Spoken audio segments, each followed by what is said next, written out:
अस्सलामुअलैकुम। Economy in focus के साथ मैं हूं आपकी मेज़बान शाजिया खान। नाज़रीन, वफाकी इत्तेहादी हुकूमत ने इंतहाई मुश्किल हालात में एक अच्छा बजट पेश कर दिया। अगर कहा जाए कि it's a mixture of both, यानी कि कहीं पे हार्ड रूल्स रखे हुए हैं तो कहीं उसे सॉफ्ट किया गया है, तो गलत ना होगा। और इससे पहले हुकूमत ऑपरेटिंग मेजर्स जो है वो ले चुकी है। 40% कटौती करने के बाद यकीनन कोई ट्रिलियंस का फ़ायदा तो नहीं होगा, लेकिन इससे आपको एक मेजर इम्पैक्ट ज़रूर आएगा। नाज़रीन, इस वक्त एक माह में पेट्रोल की कीमतें 60 रुपये बढ़ी हैं और यकीनन ये गरीब आवाम के लिए एक बोझ है। लेकिन अभी इश्क के इम्तिहान और भी हैं, जिसका इंदिया मिफ्ता इस्माइल साहब दे चुके हैं और उन्होंने कहा है कि पेट्रोल कीमतें बढ़ानी पड़ेंगी। और बाज़ मुआशी माहिरीन के मुताबिक इस महीने के आखिर तक पर लीटर 260 रुपये पेट्रोल प्राइजेस बढ़ सकते हैं। और अगर ऐसा ना किया गया तो यकीनन हमारा फिस्कल जो डेफिसिट है वो बढ़ता चला जाएगा और मुल्क को इससे संगीन खतरात लाहक हो सकते हैं। ये तो मुल्की हालात की बात हो गई। अब अगर ज़रा आलमी दुनिया पर नज़र डाल लें तो वहाँ पर हम देख रहे हैं कि तेल की कीमतें बढ़ती चली जा रही हैं। गैर मुस्तहकम प्राइजेस हमें नज़र आ रही हैं। एक बड़ा फैक्टर रूस यूक्रेन जंग का हो सकता है, जहाँ से तेल, गैस और गंदम की पैदावार पूरी दुनिया पे एक उसका इम्पैक्ट पड़ा है। लेकिन दूसरी वजह एक जो नज़र आ रही है वो क्लाइमेट चेंज भी है। क्लाइमेट चेंज की वजह से जो है वो डिमांड और सप्लाई का फुकदान पड़ा है। अब ओपेक तंजीम जो है इसको देख रही है और कुछ प्लांट्स का उनके मंसूबे की इजाज़त दी गई है तेल की पैदावार बढ़ाने के हवाले से। लेकिन क्या इससे तेल की कीमतें कम हो जाएंगी, इस पर बात करेंगे। साथ साथ जो एक और खदशा और एक और बहरान दुनिया में जन्म ले रहा है वो है फूड क्राइसिस का। फूड सिक्योरिटी को लेकर इस वक्त बड़ा कंसर्न शो किया जा रहा है और उसकी बड़ी वजह यह भी है, जैसा हमने बताया है, कि यूक्रेन बहरान की वजह से गंदम की सप्लाई और सप्लाई चेन, इस पर भी इफेक्ट पड़ा है। कुकिंग ऑयल इस वक्त दुनिया भर में पाकिस्तान समेत महंगा हो गया है और उसकी वजह यह है कि इंडोनेशिया, जो कि पाम ऑयल का बहुत बड़ा एक्सपोर्टर डिस्ट्रीब्यूटर है, उसने ये बंद कर दिया है। पाकिस्तान में भी इस वक्त खुर्दनी तेल की बड़ी कीमतें बढ़ चुकी हैं। गंदम की पैदावार चूँकि पाकिस्तान में बहुत ख़राब हुई है, कम हुई है। फूड क्राइसिस, फूड सिक्योरिटी के हवाले से हम बात करेंगे। अपने मेहमानों का तारुफ करा दूँ। मेरे साथ स्टूडियो में मौजूद है शमसुल इस्लाम साहब, आप कम्युनिटी एक्सपर्ट हैं, बहुत शुक्रिया सर आपका। राशिद सिद्दीकी साहब हमारे साथ मौजूद है, फॉर्मर प्रेसिडेंट हैं काटी के, और इस वक्त हमें ज्वाइन किया है एनर्जी एक्सपर्ट है इब्राहिम कुसुम्बी ने, बहुत शुक्रिया सर आपका। सर आपसे स्टार्ट कर लेती हूँ क्योंकि एनर्जी एक्सपर्ट आप हैं। क्या वजह आपको लग रही है कि आलमी दुनिया में ऑयल प्राइसेस एकदम से बढ़े? हालांकि हमने कोविड में देखा था कि सप्लाई कम हो गई थी, डिमांड और सप्लाई में थोड़ा फर्क आया था तो वो कम हो गई थी प्राइसेस। एकदम से क्या वजूहत है बढ़ने की? ये जो एक कोविड का पीरियड गया ना, तो उसमें डिमांड कम थी, कंजम्पशन कम थी, इसलिए कि लॉकडाउन थे, पूरी दुनिया में थे लॉकडाउन, अमेरिका, चाइना, रशिया, हर जगह।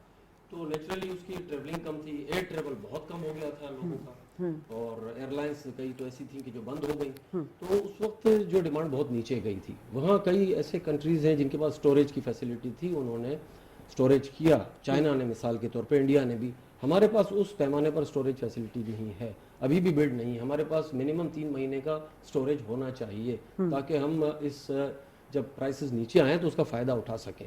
वो मैनेजमेंट हमारे पास नहीं है, हम डे टू डे चल रहे होते हैं। इसके बाद जब खुला, जब सारा कोविड के बाद जो लॉकडाउन्स का ख़त्म हुए और लोगों ने ट्रैवलिंग शुरू की, और ये आपने जिक्र किया यूक्रेन और उसका क्राइसिस, तो वहाँ से सप्लाईज कम हो गई। अगर बिल्कुल बंद नहीं हो गई तो यूरोप ने उससे लेना कम कर दिया, और ऑल्टरनेटली जब ओपेक के पास से डिमांड ज़्यादा आ गई, तो ओपेक ने ज़ाहिर है उसका फ़ायदा लिया है।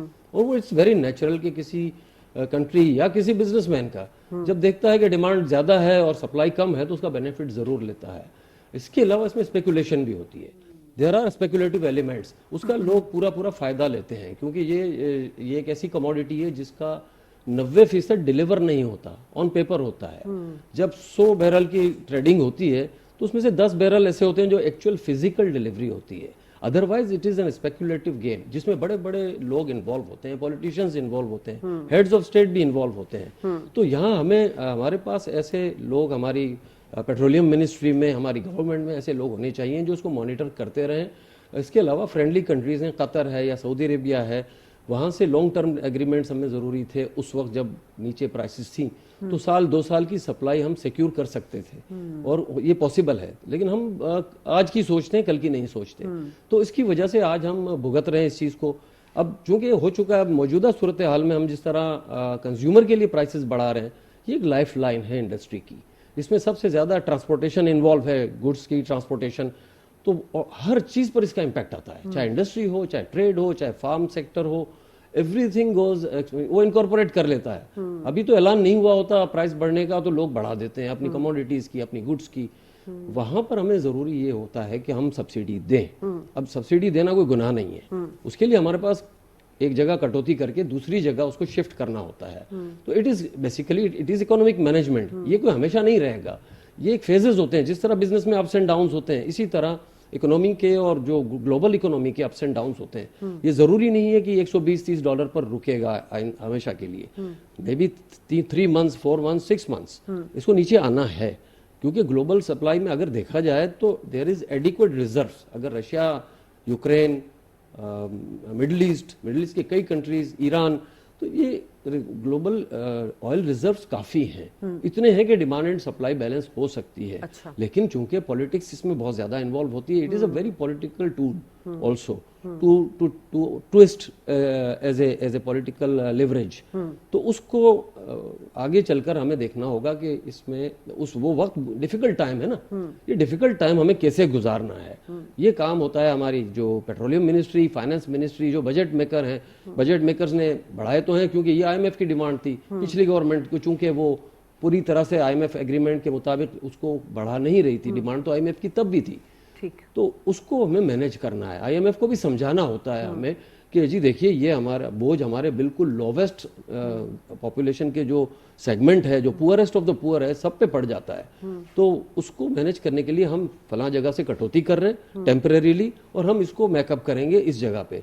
ये एक नेगोशिएशन चलती है। IMF आपको गोल्स दे देता है कि जी आपने ये अचीव करना है, इतना डेफिसिट आपने रखना है, इससे ज्यादा नहीं जाना, इतना आपने जो है रेवेन्यू कलेक्ट करने हैं, अपने करंट अकाउंट डेफिसिट और फिस्कल डेफिसिट, ये नंबर्स दे देते हैं। वो कैसे करना है उसकी माइक्रो मैनेजमेंट IMF नहीं करता, वो आपको करनी होती है। उसके बाद IMF के पास जाकर बैठकर एक गेम प्लान बताना होता है कि जी देखिए, ये हमारा प्लान है, हम यहाँ से कम करेंगे, यहाँ बढ़ाएंगे, this is a temporary major. और अगर हम ये नहीं करते तो हमारी गवर्नमेंट को नुकसान होता है, हमें पॉलिटिकल लॉस होता है, और हमें इकोनॉमिक लॉस भी होता है। हमारी ग्रोथ देखिए, इससे हमारी ग्रोथ इंपैक्ट होगी। ग्रोथ इस वक्त बहुत जरूरी है। Revenue is also a by product of growth. तो इस तरह के जो मेजर्स हम बहुत ज्यादा अगर हम ले लेते हैं और बिल्कुल 100% IMF को फॉलो करते हैं, तो वहां पर हमारी ग्रोथ पे असर आता है। देखिए, आप पिछले 30, 40, 50 साल देख लें, IMF का फार्मूला एक ही है, जो मोहल्ले के डॉक्टर का होता है कि एक गोली पीली, एक लाल, एक ये, हर एक को वही देनी होती है।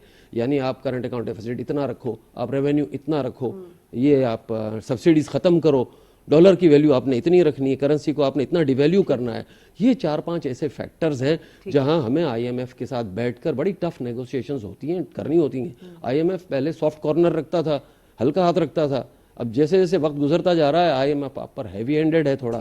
इसकी वजूहत पॉलिटिकल भी हैं, क्योंकि अगर आप देखिए ना कि ग्रीस जब कोलैप्स हुई थी इकोनॉमी, तो 100 बिलियन यूरोज उन्होंने उठाकर दे दिए थे IMF ने। आपको 1 बिलियन और 2 बिलियन के लिए तरसा कर वो दे रहे हैं।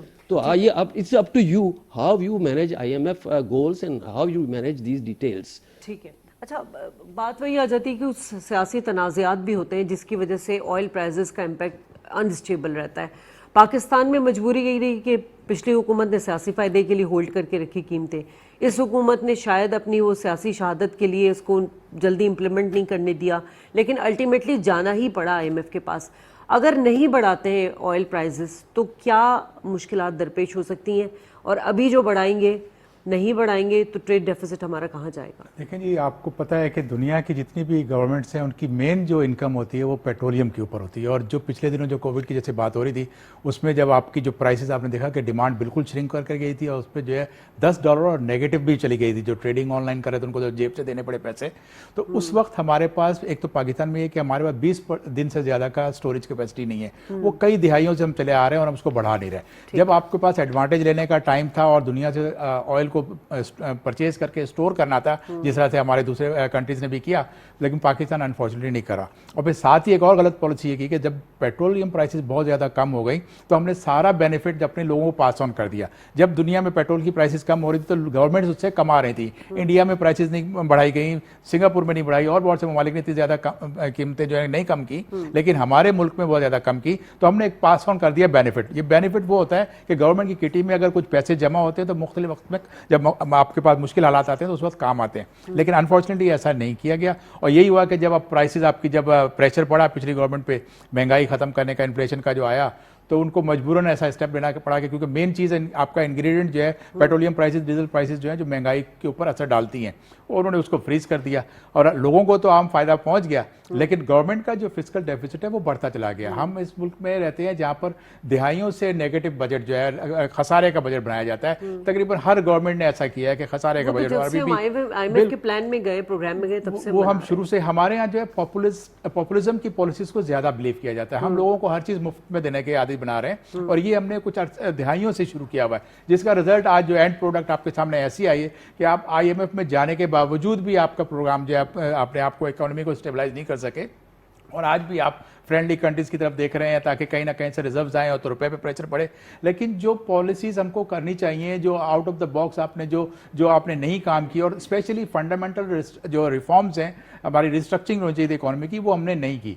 पाकिस्तान आज भी वो मुल्क है जहां पर सेविंग्स टू GDP इंतहाई लोएस्ट है as compared to regional peers. फिर आपके जो है दूसरा, आपकी इन्वेस्टमेंट टू GDP बहुत कम है। ये जब ये बहुत कम होती है तो फिर आपका खसारा बढ़ना ही बढ़ना है। जो डिफरेंस आपका सेविंग और इन्वेस्टमेंट का जो फर्क आता है वही आपको खसारे की शक्ल में नजर आता है। 8% तक आप 4-5 साल से जो आपका ये चला जा रहा है कि डेफिसिट बहुत बड़ा है। तो इसमें तो आप देखें, अगर ये नहीं करते तो फिर तो हम और ऐसे पोजीशन में चले जाते कि आपका IMF आपका प्रोग्राम बहाल नहीं करता। वो कहते हैं कि हम आपको, अगर कोई डॉलर दे रहा है, कोई लेंडर आपको पैसे देता है तो पहले वो अपनी सिक्योरिटी देखता है कि ये पैसे वापस कैसे करेगा, क्या इसके चाल चलन ऐसा है, ऐसा प्रैक्टिस कर रहा है कि ये कमाए और हमें वापस करे। तो ये सबसे ज्यादा इंश्योर करना होता है, उन्होंने किया और हुकूमत ने भी अब मजबूरी में किया। लेकिन इसमें बड़ा डैमेज ये हुआ शाजिया कि जो डिलेड डिसीजन था ना, उसने थोड़ा सा इकोनॉमी को हिट किया बहुत ज़्यादा। क्योंकि अगर जो इम्पैक्ट फौरी तौर पे अगर वो कम कर देते, जो पिछली गवर्नमेंट करके गई है, तो हर 15 तारीख को जो है प्राइसेस चेंज होती हैं, तो पहले ही जैसे ज्वाइन किया था,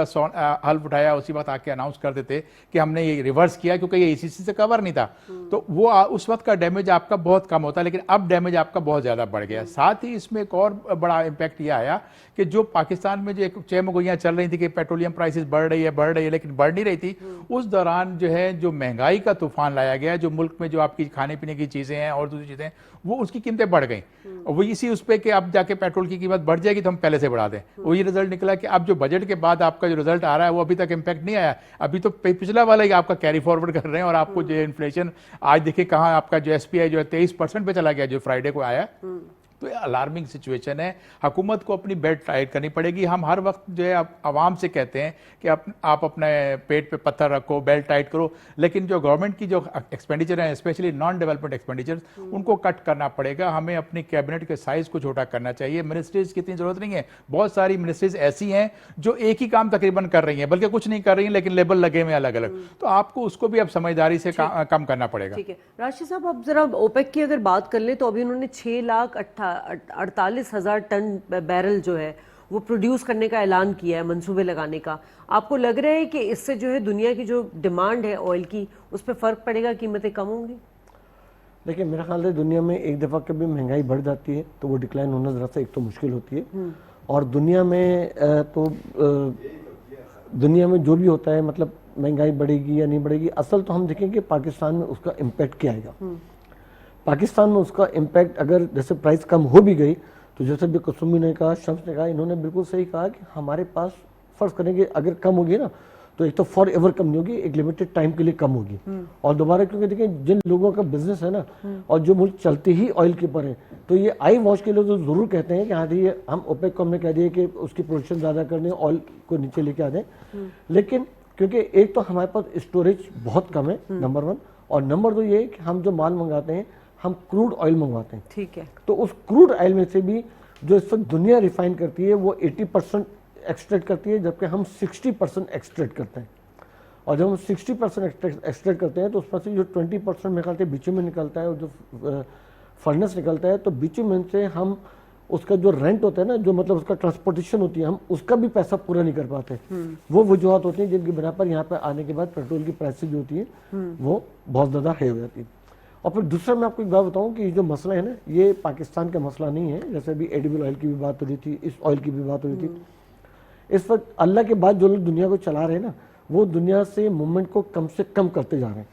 और दुनिया अब बड़ी तेजी से इसके ऊपर आ रही है कि अगर आप देखिएगा आइंदा 4-5 साल के अंदर दुनिया से इंपोर्ट और एक्सपोर्ट जो होगी ना वो बहुत ज़्यादा डिक्लाइन होगी, क्योंकि अब इनकी जो मेन प्लानिंग है जिसकी बात अभी आप करनी थी ग्लोबलाइजेशन की, या जो अभी मौसमियात की जितनी चेंजिंग दुनिया में आ रही है ना, तो देखिए कोविड भी जब आया था तो उस वक्त भी बहुत सारी वहाँ पे एक यही कहा जा रहा था कि ये भी एक उसकी वजूहत थी ग्लोबलाइजेशन की, कि जितनी तेजी से दुनिया में पोल्यूशन फैल रहा था ना और जितनी तेजी से अभी पोल्यूशन फैल रहा है, तो इस वक्त ये दुनिया को बहुत लिमिटेड करना चाह रहे हैं और दुनिया के मूवमेंट को बहुत कम से कम करते चले जा रहे हैं।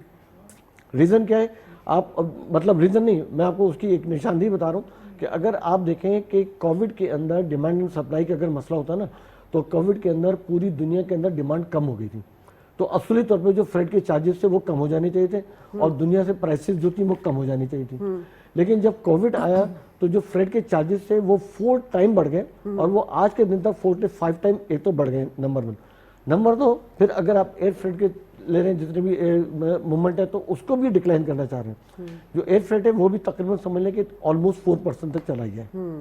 ठीक है, अब जो फूड इन्फ्लेशन आ रहा है दुनिया के अंदर, ठीक है ना, ये इसके अंदर भी इनडायरेक्ट पूरी दुनिया को ये फोर्स कर रहे हैं कि भाई आप जैसे अभी पाकिस्तान के लिए तो उसका अल्टीमेट एडवांटेज हो सकता है कि अगर हमने उसके ऊपर अभी कदम ले लिया, क्योंकि देखिए आने वाला जो टाइम होगा ना उसके अंदर लड़ाई पेट्रोल वगैरह की इतनी नहीं होगी जितनी पानी की होगी और जितनी कम्युनिटीज की होगी।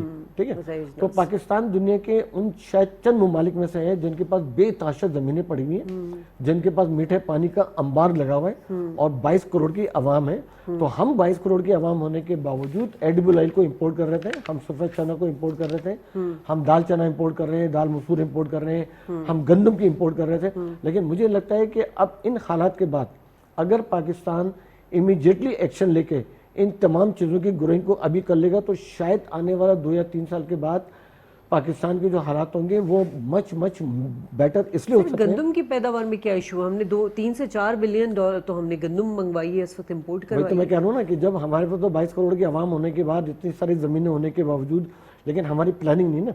देखिए अभी हमारे जो भी कुछ हो रहा है ना, हमारे पास गवर्नमेंट का कोई थिंक टैंक नहीं है। ठीक है ना, हम जितना जो काम कर रहे हैं वो अपने पर्सनल बेसिस के ऊपर हिट एंड ट्रायल बेसिस पे करते हैं। किसान को कभी उसको देखा कि यार अगर मुझे कॉटन में पैसा नजर आ रहा है उसने कॉटन की जिनिंग शुरू कर देगा, वो देखेगा अगर आज मुझे गंदम में पैसा आ रहा है तो वो गंदम को उगाना शुरू कर देगा। लेकिन ये चीजें जो है ना गवर्नमेंट फोकस करती है, ये गवर्नमेंट इसको फोरकास्ट करती है, गवर्नमेंट आगे के हालात को देखती है, उनका एक थिंक टैंक होता है और वो मुल्क की पॉलिसी बनाते हैं। ठीक, हमारे यहाँ हमारा जो सबसे बड़ा मसला है वो है इकोनॉमी, हमारा दूसरा बड़ा मसला है एक्सपोर्ट। तो अगर आप आज के दौर में देखें तो अभी तक हमारे पास एक्सपोर्ट की कोई पॉलिसी नहीं है। हमारे पास जो पॉलिसी है वो 5 सेक्टर की पॉलिसी है कि ये 5 सेक्टर अगर एक्सपोर्ट कर रहे हैं तो इनको ये मराहत हासिल है और अदर दिन ये 5 सेक्टर अगर कोई एक्सपोर्ट कर रहे हैं तो उसको वो मराहत हासिल नहीं है। नंबर 1। नंबर 2 कि हमारे पास इकोनॉमी की कोई पॉलिसी नहीं है। ठीक है ना, अभी मैं आपकी इसी टीवी के ऊपर एक रेड देख रहा था, मतलब एक पट्टी चल रही थी कि भाई आने वाले मतलब पाकिस्तान के जो बुरे हालात रहे वो उनकी वजूहत क्या थी, पाकिस्तान की इकोनॉमी क्यों उसकी तबाह हाल हुई। देखिए इसके लिए भी हमको, जैसे मैं आपको बता रहा हूँ कि हमको एक बहुत बड़ा थिंक टैंक बना के और एक इकोनॉमिक पॉलिसी को नेशनल पॉलिसी का हिस्सा बनाना पड़ेगा। ठीक है। अच्छा देखिए हुआ क्या है पिछले 25 साल में, 30 साल में, 40 साल में अगर आप देख लें कि कोई भी अगर एक्स गवर्नमेंट आती है ना तो वो आने के बाद कम से कम वो बहुत ही तबाही करेगी, बहुत खराब करेगी ना, लेकिन वो अपने आइंदा आने वाले 5 साल के लिए 30% काम कंसिस्टेंसी चाहिए पॉलिटिकल, वो बहुत अच्छा 30% प्रोजेक्ट करेगी ना। लेकिन गवर्नमेंट जब 3 साल के बाद चले जाएगी और जब नई गवर्नमेंट आएगी तो वो कहेगी नहीं यार ये जो 30% काम इन्होंने शुरू करा हुआ ना, अगर इस 30% को कामयाब हो गया तो आइंदा इलेक्शन में ये हमको बड़ा तकलीफ देगा, तो इस काम को तो बिल्कुल खत्म कर दो। अब वो जितनी तरक्याती बजट होते हैं, जितने तरक्याती चल होते हैं, उनके ऊपर हमारे बिलियंस रुपए मेरे और आपके लगे हुए होते हैं।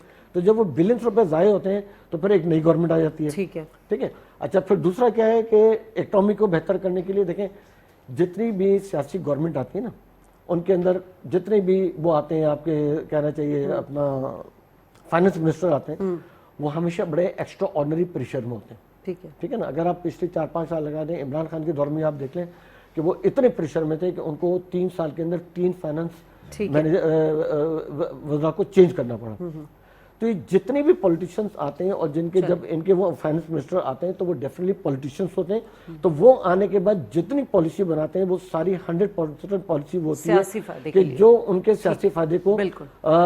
इंडोर्स करे। लेकिन होना ये चाहिए कि ये तमाम पॉलिसीज है ना आपको बनाना चाहिए बिजनेसमैनों के साथ ठीक है, मिलकर, मैं- सनतकारों के साथ मिलकर और एक्सपोर्टर्स के साथ मिलकर एक दफा बनाने के बाद उस पॉलिसी को आपको नेशनल पॉलिसी का हिस्सा बनाना चाहिए कि कोई भी गवर्नमेंट आ जाए इन इकोनॉमिक पॉलिसी को देख के चलिए, मैं डॉक्टर नदीम साहब को भी शामिल गुफ्तगू कर लेती हूँ। बहुत शुक्रिया सर, आपने हमें ज्वाइन किया।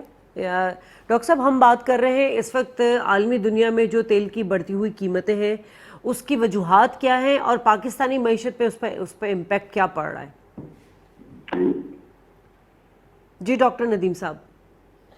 जी देखिए, दुनिया में तेल की कीमत, हर कमोडिटी कीमत बढ़ती चढ़ती है डिमांड एंड सप्लाई की वजह से। तो ऑफ कोर्स तेल की कीमत बढ़ रही है और शायद बढ़ती जाएगी। प्रोजेक्शन कोई फेवरेबल नहीं है। पाकिस्तान की इकोनॉमी क्या क्या फर्क पड़ेगा? पाकिस्तान की इकोनॉमी में फर्क पड़ेगा जो हमने पिछली गलत डिसीजन ली उनका हमें खमियाजा भुगतना पड़ेगा। हमने गाड़ियों को फरोख दिया, हमने गाड़ियां बनाई जिनका एनर्जी से कोई ताल्लुक नहीं था। हमने गाड़ियां वो बनाई जो कि एनर्जी खाती हैं।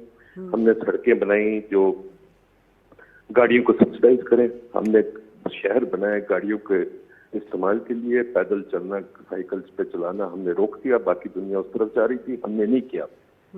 हमने बिजली का निज़ाम बनाया, वो तेल पे डिपेंडेंट बनाया, हमने वो भी निज़ाम रिन्यूएबल्स पे नहीं चलाया। तो हमने बहुत गलतियां की हैं इन द पास्ट, उनका अब हमें बिल देना पड़ेगा। तैयार हो जाए और दें। तो अब इस वक्त पॉलिसी को बदलनी चाहिए, पर कौन सोचेगा? इस मुल्क में कोई सोचता तो है नहीं। तो ठीक है, फिर भीख मांगने निकल जाते हैं, देखते हैं क्या होता है। जी तो डॉक्टर साहब ये फरमा दीजिएगा कि अब जैसे कि हमने बात की कि पाकिस्तान की मईशत का जो ज़्यादातर इन्हिसार है वो इंपोर्ट आइटम्स पर है और हमारा जो इंपोर्ट बिल है वो इस वक्त जीडीपी का 25% हो गया है। रुपए की कदर अलग गिर रही है। इस वक्त हुकूमत ने इंपोर्ट आइटम्स पे बैन भी लगाया है, मगर आपको जाना ही है क्योंकि आपको अपनी सनत के लिए, रॉ मटेरियल के लिए आपको कुछ चीज़ें इंपोर्ट करनी है, कुछ मशीनरी इंपोर्ट करनी है। तो हम कैसे और किस तरह से इंपोर्ट इकोनॉमी से एक्सपोर्ट इकोनॉमी की तरफ कन्वर्ट हो सकते हैं? देखिए जी, एकदम तो कुछ नहीं होता, पर टाइम से सब कुछ हो सकता है। तो तभी हो सकता है अगर हम अपनी इकोनॉमी का स्ट्रक्चर बदलने को तैयार हो। स्ट्रक्चर से मतलब हम काम करने का तरीका बदलें। अगर हम चाहते हैं वही पुरानी इंडस्ट्री चलती रहे, उसको हम सब्सिडाइज करते रहें और 50 से 60 साल की पुरानी इंडस्ट्री को हम बार बार सब्सिडाइज करते जाते हैं, तो फिर ऑब्वियसली रोने की जरूरत कोई नहीं, क्योंकि वही हम चाहते हैं। वो जो इंडस्ट्री हमारी पड़ी हुई है इस वक्त, उससे एक्सपोर्ट कम कर सकती है। और इनफैक्ट बहुत ज्यादा इंपोर्ट सब्स्टिट्यूशन इंडस्ट्री एक्सपोर्ट के लिए बनी है। एक्सपोर्ट के लिए सिर्फ टेक्सटाइल है, बाकी सब तो इंपोर्ट की इंडस्ट्री है। तो ये जो स्ट्रक्चर है इसको तोड़ने की जरूरत थी बहुत पहले, वो तोड़ा ही नहीं कभी। अगर अभी भी तोड़ेंगे तो कोई ना कोई इंडस्ट्री तो मरेगी। जैसे जिंदगी में मौत होती है, इंडस्ट्री में भी मौत होती है। हम उसको मरने नहीं देते, हम उसको दे के दोबारा चला देते हैं। तो फिर उसका बिल तो देना ही है ना आपने। तो मैं जो बार बार कह रहा हूँ कि ये जो चीजें हैं ये बहुत सोच की जरूरत थी और उनको पहले ठीक करने की जरूरत थी। अभी भी ठीक करने की जरूरत है, पर टाइम लगेगा। ये एक टफ डिसीजन लेनी पड़ेगी, पेन लेनी पड़ेगी, थोड़ी तकलीफ होगी, तकलीफ लेनी पड़ेगी, सबको लेनी पड़ेगी। और अपनी इकोनॉमी की जो सिम्त का रुख है उसको बदलना पड़ेगा। उसको कैसे बदलना है, ये हुकूमत का काम नहीं है। हुकूमत का काम कोई नहीं कर बदले। हुकूमत का काम है रास्ते में से हट जाए, जो भी बिजनेस मरती है उसको मरने दे, जो बिजनेस उठती है उसको उठने दे और मार्केट बनाए जिसमें वो चले। अनफॉर्चुनेटली ये हुकूमत नहीं कर सकती, बिकॉज हुकूमत जो मरती हुई इंडस्ट्री होती है उसको बचा लेती है और उसको कोशिश करती है सब्सिडी दे। वो सब्सिडी फजूल होती है, बेवकूफ़ वाली सब्सिडी होती है, वो गले पड़ जाती है इवेंचुअली। ठीक है, बहुत शुक्रिया डॉक्टर साहब, आपने हमें वक्त दिया। इब्राहिम साहब, इतना वक्त गुजर चुका पाकिस्तान में, जब हम बात कर रहे हैं मुआशी पॉलिसी की तसलसल की, हर हुकूमत आती है इम्पोज करती है, दूसरे पुराने वाले पॉलिसीज़ को परसू नहीं करती अपने अपने सियासी मुफाद के लिए।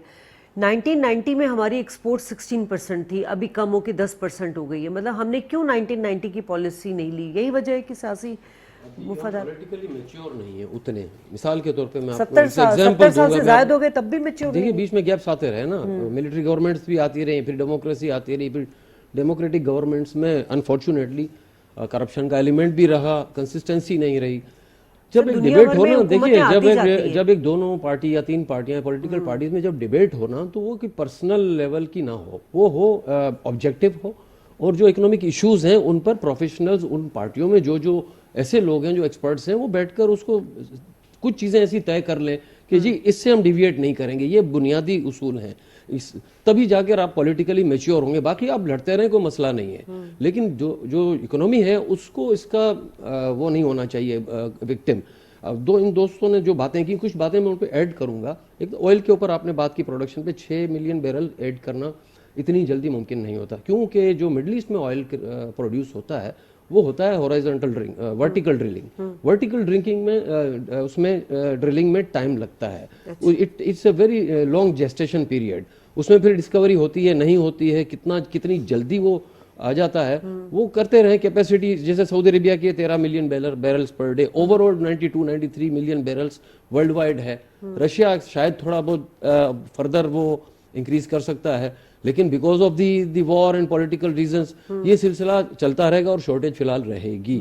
तो उसके लिए एक जो जैसे अमेरिका में होता है कि शेल ऑयल है, वो हॉरिजॉन्टल ड्रिलिंग है, बहुत जल्दी वो हो जाता है। पाकिस्तान में भी इसका बहुत पोटेंशियल है, हम एक्सप्लोर नहीं कर रहे उसको, हम देख ही नहीं रहे, क्योंकि हम आज और अभी की बात कर रहे हैं। हुकूमतें बदलती रहती हैं, पॉलिटिक्स में ये सारे नज़र हो जाती है चीज़, वरना हमने वो जो हमें एक्सप्लोर करना चाहिए, जिसके लिए मैं कई लोगों से मेरी डिस्कशंस भी हुई है, मेरा चूंकि खुद ताल्लुक भी रहा है पेट्रोलियम पेट्रोकेमिकल इंडस्ट्री से, तो उनका कहना है कि शेल का पोटेंशियल पाकिस्तान में अच्छा खासा है, और हमें जो ब्लॉक्स देने चाहिए एक्सप्लोरेशन के लिए और जल्दी देने चाहिए। दूसरी चीज़ आपने डिस्कस हो रही थी यहाँ पर वीट के लिए और क्रॉप्स के लिए। पिछले साल देखें हमने कॉटन हो गया, राइस हो गया, राइस की प्रोडक्शन बढ़ी। इसके अलावा वीट में भी हमने पहले से कुछ बेहतर किया, लेकिन वेदर की वजह से या जो फैक्टर्स हैं दूसरे, आप कंपेयर करें इंडियन पंजाब और पाकिस्तान पंजाब में, कि हमारा किसान जो है 50 मन अगर निकाल रहा है 1 एकड़ में, तो वहाँ 90 मन निकाल रहा है। क्यों निकाल रहा है? कि उसके पास अपनी ज़मीन है। हमारा 80% जो काश्तकार है उसकी अपनी ज़मीन नहीं है। तो वो रिफॉर्म्स की यहाँ ज़रूरत है हमें मैसिवली। बहुत सही कहा इन्होंने कि हमारे पास बेतहाशा ज़मीन भी है, पानी भी है, लेबर भी है। क्या वजह है? इसकी वजह यही है कि हम मॉडर्नाइजेशन भी नहीं कर रहे, उनको इंसेंटिवाइज भी नहीं कर रहे। आपको दूसरी बात ये कि आपको क्रॉप्स रिप्लेस करनी पड़ेंगी। आपके यहाँ शुगर मिलें इतनी लग गई हैं। शुगर देखिए बेसिकली तो खैर कंज्यूमर आइटम है, लेकिन लाइफ थ्रेटनिंग नहीं है कि अगर आप नहीं खाएंगे तो आपको नुकसान, खाएंगे तो नुकसान हो सकता है। आप उसकी जगह आप कॉटन इंपोर्ट कर रहे हैं। आपकी मेन टेक्सटाइल इंडस्ट्री जो है, जो बड़ी एक्सपोर्ट है, वो टेक्सटाइल्स की है। आपको कॉटन इंपोर्ट नहीं करनी चाहिए, यहाँ आपको प्रोड्यूस करनी चाहिए। उसकी जगह कर आप ये रहे हैं कि आप जो है वो उसको इंपोर्ट कर रहे हैं और उसकी प्रोडक्शन कम। तो इसके लिए भी एक प्लानिंग होती है, और प्लानिंग में ये डाला जाता है कि कौन सी क्रॉप्स ऐसी हैं जो प्रिफर्ड होनी चाहिए। ऑयल सीड्स को बहुत ज्यादा मैसिवली, जैसे एडिबल ऑयल अब हम भुगत रहे हैं, हमने पहले तवज्जो नहीं थी, लेकिन अब एडिबल, हमारा बहुत बड़ा जो इंपोर्ट बिल है वो एडिबल ऑयल का है, उससे और इससे ज्यादा जो है हमारा पेट्रोलियम का है। तो ये फुकदान है इकोनॉमिक प्लानिंग का, लॉन्ग टर्म प्लानिंग का। हमें बहुत शॉर्ट टर्म थिंकिंग है हमारी, और उस वक्त हुकूमत अपनी कारकर्दगी के लिए जो पॉपुलर डिसीजंस ले लेती है, अनपॉपुलर डिसीजन नहीं लेती कि आज हमने सड़क बना दी या नाला बना दिया या और कोई जो ऐसी चीज है जिसको हम प्रोजेक्ट कर सकेंगे। जी हमने पावर प्लांट लगा दिया, लेकिन पावर प्लांट थर्मल लगा दिया हमने बहुत सारे, जिसको आज हमें भुगत रहे हैं हमने आईपीपी एग्रीमेंट्स किए हैं, वो ऐसे किए हैं जो डॉलर्स में। तो जैसे जैसे वो डॉलर की कॉस्ट बढ़ती जाएगी, आपका डेफिसिट बढ़ता चला जाएगा।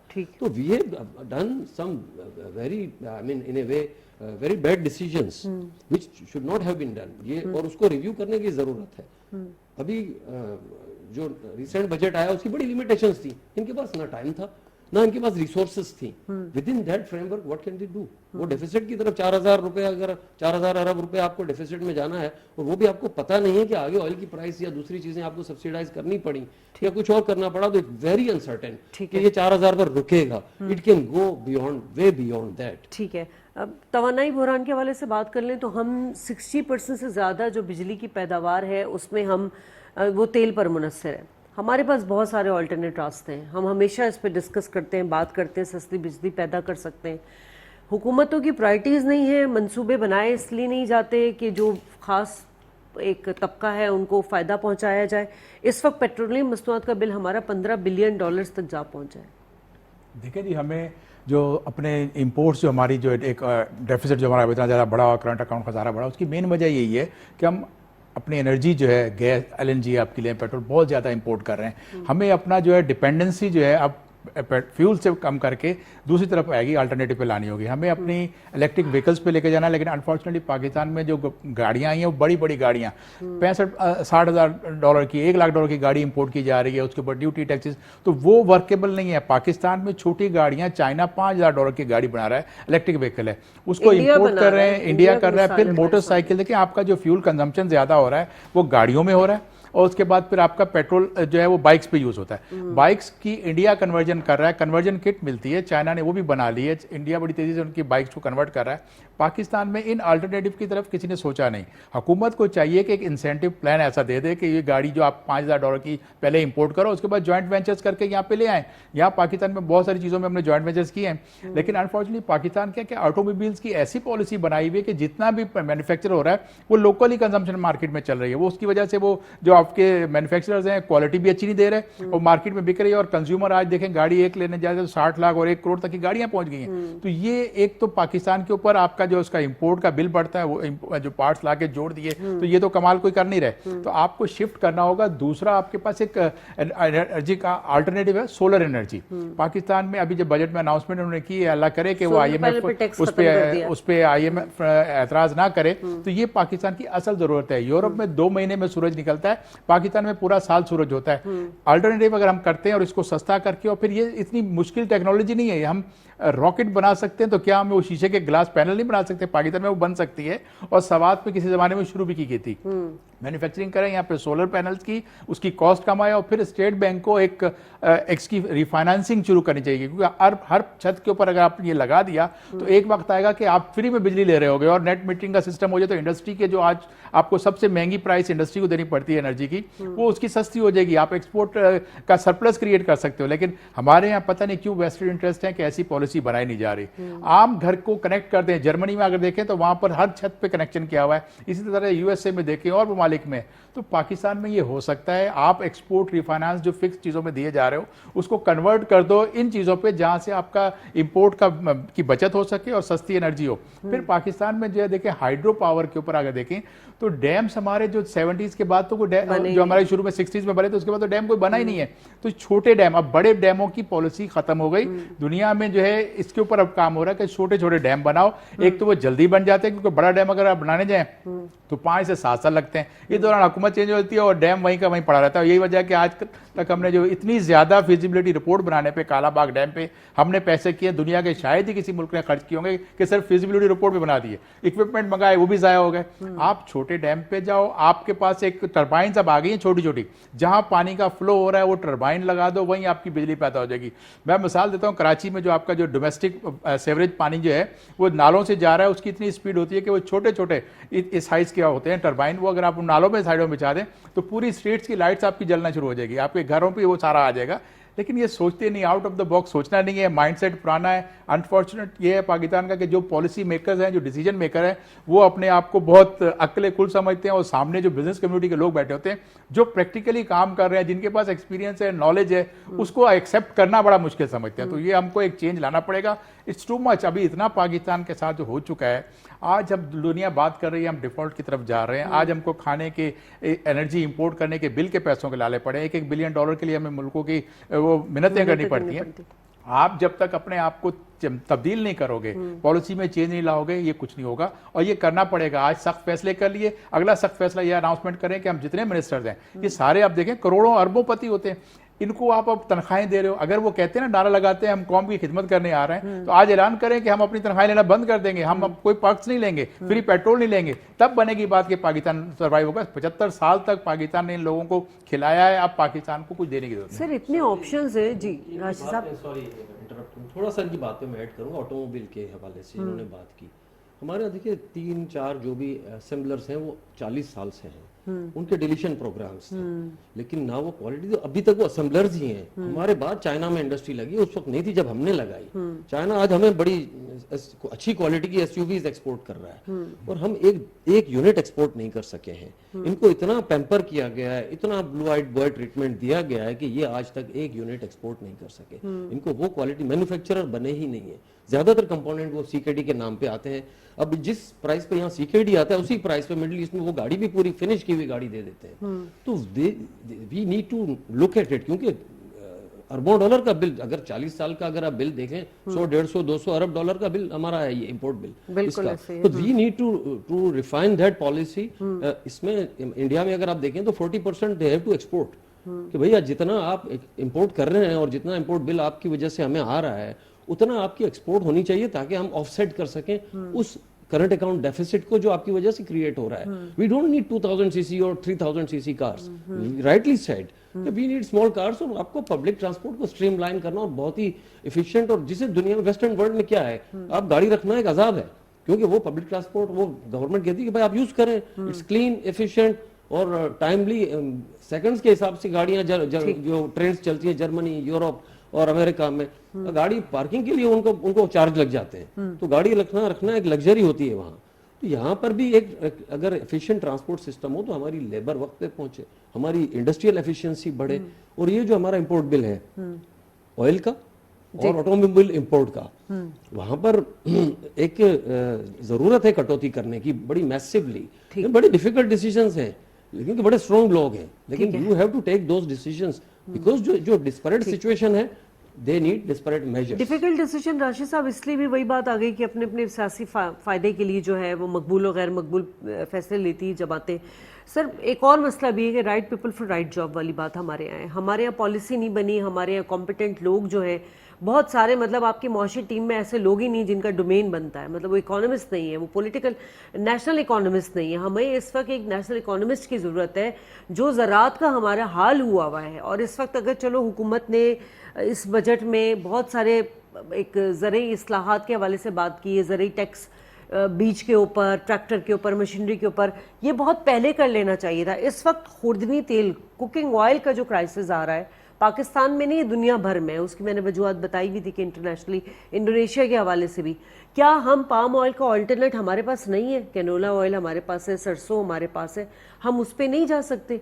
फ्रांस ने तो मक्खन में खाना बनाना शुरू कर दिया। हमारे पास कैनोला ऑयल है, हमारे पास सरसों का ऑयल है, हमारे पास सनफ्लावर ऑयल है। 2012 में हमारे यहाँ पाम ऑयल के ऊपर एक रिसर्च की गई थी और सिंध के कुछ इलाकों में, पंजाब के कुछ इलाकों के अंदर जब उसकी ग्रोइंग हुई थी तो वो दुनिया का बेस्ट पाम निकला था, जिसके ऊपर इंडोनेशिया की और मलेशिया की बाकायदा टीम आई थी और उन्होंने रिसर्च किया था कि भाई यहाँ पे कौन सी ऐसी चीज़ है कि इतना बेस्ट पाम निकला। लेकिन वो कुछ सियासी वजूहत की वजह से या किकबैक की वजह से जैसे वो सबूतात हो गया, तो वो आज देखें, अगर आज वो होता तो आज आप दुनिया के अंदर उसको एक्सपोर्ट कर रहे होते। और देखें मैं आपको बताऊँ, आपके पास टाइम क्योंकि शॉर्ट है, पाकिस्तान का इस वक्त जो मसला है वो सबसे बड़ा मसला ये है कि आपको इमीडिएटली कुछ एक्शंस ऐसे लेने पड़ेंगे कि उसके बगैर आप कुछ भी कर लें, आप मांग मांग के खाते रहेंगे और एक वक्त आएगा कि लोग आपको मांगने के बाद धुतकारने लगेंगे और जब आप मांगने के लिए जाएंगे अपना दरवाज़ा बंद कर देंगे।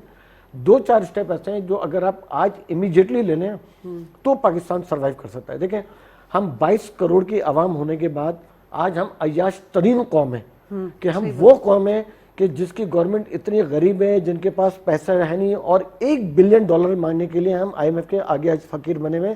अगर आज हमारे नेशनल स्पिरिट हो और लोगों को लीडर्स के ऊपर और गवर्नमेंट के ऊपर कॉन्फ्रेंस आ जाए तो मेरी गारंटी है कि अगर एक नारा लगाएंगे ना तो यकीन माने कि हम एक दिन में मान ली कितने $1 बिलियन हम जमा कर सकते हैं। लेकिन खैर ये भी एक बार, लेकिन मैं आपको 2-3 चीजें एक ऐसी बताऊं कि देखिए डैम के लिए भी तो जमा किए थे, कर ले। मैं वही कह रहा हूँ ना कि लोगों का कॉन्फ्रेंस खत्म हो गया। 10-10 रुपए अगर एक 22 करोड़ आवाम देना शुरू कर दे तो फिर डैम आया तो अब लोगों का कॉन्फ्रेंस खत्म हो गया। लेकिन लोगों के पास पैसे हैं।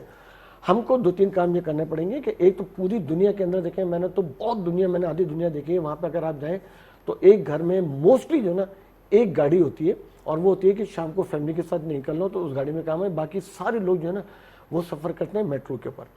और हमारे मेट्रो का नामो निशानी और 22 करोड़ के आवाम के अंदर शायद पाकिस्तान दुनिया का एक वाहिद मुल्क होगा। 80s में हमारा मुल्क भी ऐसे ही था। हमारे पास 80s में भी हमारे यहाँ देखे ना, ट्रांजिट का था, सर्कुलर रेलवे थी, मतलब वो सारी चीजें थी जो ट्रांसपोर्टेशन के लिए हम इस्तेमाल करते थे। एक घर होता था, एक टीवी होता था, एक गाड़ी होती थी। अब 4 लोग हैं तो 4 गाड़ियां हैं, सबके कमरे में अलग अलग टीवी है। लग्जरी लाइफ तो हम गुजार रहे हैं और हम भीख मांगने 1 बिलियन पहुंच जाते हैं। हमको हल करने के लिए एक तो ये है कि इन तमाम चीज़ों को डिक्लाइन करना पड़ेगा। और हमको सबसे मेन हमारा है कि हर चीज़ हमारी उस पैकेज में पूरी पैकेज हमको मिल जाएगा। वो होगा कि हमको अपने रुपए को मुस्तहकम करना है। और जब रुपए को आप मुस्तहकम करेंगे, डॉलर जितना कम होगा, जितना डॉलर का रेट कम होगा, उतना आपका कर्ज कम होगा, उतना आपका सूद कम होगा, उतनी हमारी कॉस्ट ऑफ डूइंग बिजनेस कम होगी, उतनी हमारी एक्सपोर्ट बढ़ेगी। और एक चीज़ मैं आपको और बताऊँ कि हम हमेशा इम्पोर्ट और एक्सपोर्ट की बात करते हैं। इम्पोर्ट करना हमारे बस में, और दुनिया जो है वो हमको एक्सपोर्ट करने के लिए बड़ी खुश होगी, लेकिन एक्सपोर्ट करना हमारे अपने हाथ में नहीं है।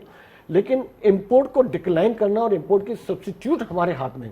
और अगर हम उसके ऊपर काम करेंगे कि हम जितनी चीज़ें इंपोर्ट हो रही हैं उनको अगर टारगेट करके, उनको लिस्ट डाउन करके, और सनतकारों के साथ और बिजनेसमैनों के साथ बैठ के अगर कोई ऐसी पॉलिसी बनाए कि आइंदा 5 साल के अंदर हम इन इंपोर्ट का सब्स्टिट्यूट कैसे लेके आ सकते हैं और हम इन इंपोर्ट को कैसे डिक्लाइन कर सकते हैं, ताकि जब आप इंपोर्ट का सब्स्टिट्यूट लेके आएंगी, जब आपकी वो डिक्लाइन होगी इंपोर्ट, तो आपकी जो एक्सपोर्ट होगी वो ऑटोमेटिकली बढ़ेगी और आपकी इंपोर्ट का डेफिसिट। इब्राहिम साहब, एक चीज़ जो मैं मिस कर गई थी कि क्या ये इंटरनेशनल इंसर्जेंसीज भी हैं? दुनिया के कई ममालिक, तरक्की याफ्ता ममालिक नहीं चाहते कि तरक्की पजीर ममालिक जो हैं वो तरक्की करें, क्योंकि हमारे पास इतने ऑप्शन हैं मगर हमारे हाथ बांधे जाते हैं। खासतौर पे पाकिस्तान के हवाले से तो मैं ये कहूंगा कि Pakistan is in the focus, क्योंकि Pakistan has the potential. Pakistan is the only Muslim country which is a nuclear assets and which is at a crossroads of the globe. अब सीपेक की बात करें तो सीपेक ऐसी चीजें अगर कामयाब हो जाती है और ये हम कंप्लीट कर लेते हैं तो एक बहुत बड़ी ट्रेड एंड एनर्जी कॉरिडोर बन जाती है। We can become an economic powerhouse. हम एक बहुत बड़ा फ्री ट्रेड जोन बन सकते हैं। जैसे देखिए, आप मिडिल ईस्ट की कंट्रीज की मिसाल दूंगा मैं। दुबई के पास जबल अली और airport free zone, Hamaria free zone, Sharjah free zone, ये सारे फ्री जोन पे वो मुल्क सर्वाइव कर रहे हैं। फ्री ट्रेड जोन का मतलब ये होता है कि आपके यहाँ कोई, जैसे फॉर एग्जाम्पल एक कंपनी है जो अपनी प्रोडक्ट्स वहां लाके डंप करती है, उसके बाद आगे सेल करती है। इसको देखिए, आपके पास एक्सपोर्ट सरप्लस नहीं है सिवाय टेक्सटाइल के और 2-3 चीजों के। आप राइस एक्सपोर्ट कर रहे हैं, बड़ा लिमिटेड आपकी स्लेट है। आपको फिर करना क्या होता है? करना ये होता है री एक्सपोर्ट की तरफ जाना होता है, यानी आप इंपोर्ट करके री एक्सपोर्ट करें। तो बहुत बड़ा मैसिव ट्रेड का हमारे पास पोटेंशियल है, क्योंकि अप टू सेंट्रल एशिया हम एक राउट। आपने कहा कि पाकिस्तान को स्पेशली टारगेट किया जा रहा है। इंडिया भी कम कीमत पे तेल को रूस से लेता है, हालांकि अमेरिका का स्ट्रेटेजिक पार्टनर है, मगर इस मामले में वो कॉम्प्रोमाइज नहीं कर रहा। ये कि इंडिया मकरूज नहीं है, इंडिया के पास 600 अरब डॉलर का रिजर्व है, हमारे पास है ही नहीं कुछ, तो हम फिर मोहताज हैं। ये मतलब बात इन्होंने भी कही। शब्द तो फिर हमें देखिए, हम इंडिपेंडेंट पॉलिसीज कब बना सकते हैं? उस वक्त बना सकते हैं जब हमें किसी के पास मांगने के लिए ना जाना पड़े। मैं इसी को सेकंड करूंगी शम्स साहब। आज़ाद खारजा पॉलिसी उस वक्त की जा सकती है जब हमारी मईशत मुस्तहकम हो। यही वजह है कि हम रूस से कर नहीं सकते, क्योंकि अमेरिका हमें आंखें दिखाएगा, फिर हम IMF के भी प्रोग्राम में है। यही वजह है कि हम रूस के पास नहीं जा रहे। बिल्कुल आपने सही कहा कि जो हमारी जब तक इकोनॉमी हमारी स्ट्रांग नहीं होगी, हम अपने जो कर्ज़ों के जो गर्दाब में फंसे हुए उससे बाहर नहीं निकलेंगे और हमारे रिजर्व्स बढ़ेंगे नहीं, तो फिर तो दुनिया हमें अपने पॉलिसी डिक्टेट कराएगी और हमें फिर अपनी पॉलिसी उनके जैसी बनानी पड़ेगी। पाकिस्तान को अब निकलना होगा। 75 साल हो चुके हैं, हम हर चीज़ वो करते गए, लेकिन आज भी अगर हम आज़ाद नहीं हैं पॉलिसी बनाने में और अपने काम करने में, और यहाँ तक कि जो रशिया की मार्केट खुली पड़ी है और उससे हम बेनिफिट नहीं उठा रहे कि आपको सस्ती चीज़ मिले, तो फिर तो पाकिस्तान को जो हमारा तो इंटरेस्ट ऐसा होना चाहिए कि हमारे लोकल इंटरेस्ट जो है लोगों के, उसको प्रायोरिटी मिलनी चाहिए नंबर 1 पाकिस्तान में। उस पर काम करें। और साथ ही जैसे भी आपने एक बीच में एक बात की थी, ये जो पेट्रोलियम ऑयल की प्राइसेस की, अब मैं आपको बता दूं कि कसुम्बी ने काफ़ी इस पर बात की। आगे फ्यूचर में पेट्रोल आपका कम होता नहीं आ रहा है, क्योंकि जो प्रोडक्शन बढ़ेगी वो इतनी जल्दी नहीं होगी। लास्ट जो 450K का जो पैरेल का उनका था वो भी पूरा नहीं अचीव किया मेंबर ने, तो क्योंकि इन्वेस्टमेंट एकदम करनी और फिर प्रोडक्शन बढ़ानी बहुत एक टाइम लेता है। तो ये अगला साल पूरा जो है आपकी पेट्रोलियम प्राइसेस ऑन एवरेज 117, 115, 120 के करीब रहेंगी। तो हमारे लिए बहुत मुश्किल वक्त है, हमें अपने रिजर्व्स को बचाना है, हमें अपने अल्टरनेटिव पे जाना है, फ्यूल का कंजम्पशन भी कम करनी है, और ये जो हम अयाशी करते हैं फ्री में जो इतना सस्ता मिल जाता था वो पेट्रोल बढ़ेगा, अब हम 300 280 300 पे हम जाएंगे आगे। तो इस हालात में फिर साथ ही आपको प्रोडक्टिविटी दिखाने के लिए कुछ अपनी इंडस्ट्री को चलाना पड़ेगा। पाकिस्तान आज भी बेसिक कमोडिटीज एक्सपोर्ट कर रहा है, आज भी इन 4 क्रॉप्स के होते हुए हम 100 बिलियन की एक्सपोर्ट कर सकते हैं। लेकिन अगर हम ब्रोकन राइस एक्सपोर्ट करेंगे तो आपको $400 मिलेंगे, और अगर हम ब्रोकन राइस का फ्लावर बना के एक्सपोर्ट करेंगे तो $800 मिलेंगे, उसकी नूडल्स बनाएंगे तो हमें जो है उसके $1200 $1500 मिलेंगे। हम वही टेक्सटाइल का अगर यान बना के एक्सपोर्ट करेंगे तो हमें कुछ नहीं मिलेगा। लेकिन हम रेडीमेड गारमेंट और सूट्स बनाते हैं और ब्रांडेड, आज भी हम जो ज्यादातर होजरी का काम करते हैं। बिल्कुल। और दूसरा एक और देखें जी, दुनिया में एक पॉलिसी चेंज हुई है, जिस जितने एक्सपोर्ट कर रहे हैं, जो 800,000 बिलियन पे भी चले गए, 400 बिलियन पे चले गए कंट्रीज, वो खुद कुछ नहीं बना रहे, वो दुनिया से थर्ड कंट्री से इंपोर्ट करते हैं। हमें इंपोर्ट करना, ये DTRE जैसी कंबरसम स्कीम लगाई हुई है, इसका कोई फायदा नहीं है। आप करो कि जी इंपोर्ट करो और वापस जितना एक्सपोर्ट करना है एक्सपोर्टर को उसको रिफंड मिल जाए, जो भी है इजीली वैल्यू एडिशन। ब्रांडिंग और value addition are very important. एक शर्ट जो पाकिस्तान से बन के जाती है $2 में, वहाँ $20 में बिकती है। जी चलें, मेहमानों का शुक्रिया अदा करना चाहूँगी, वक्त ख़त्म हो चुका है। नाज़रीन, हमें गुज़िश्ता 3 दिहाइयों का सख्ती के साथ जो है वो सूरत हाल का तज्ज़िया लेने की ज़रूरत है। बहुत अच्छे एक सजेशंस दी राशिद सिद्दीकी साहब ने, दानिशमंदाना एक अमल का मुजाहरा करके उस पर कंसिडर करना चाहिए। वक्त हमारे पास बहुत कम है। प्रोग्राम से इजाज़त, अल्लाह ने के बाद।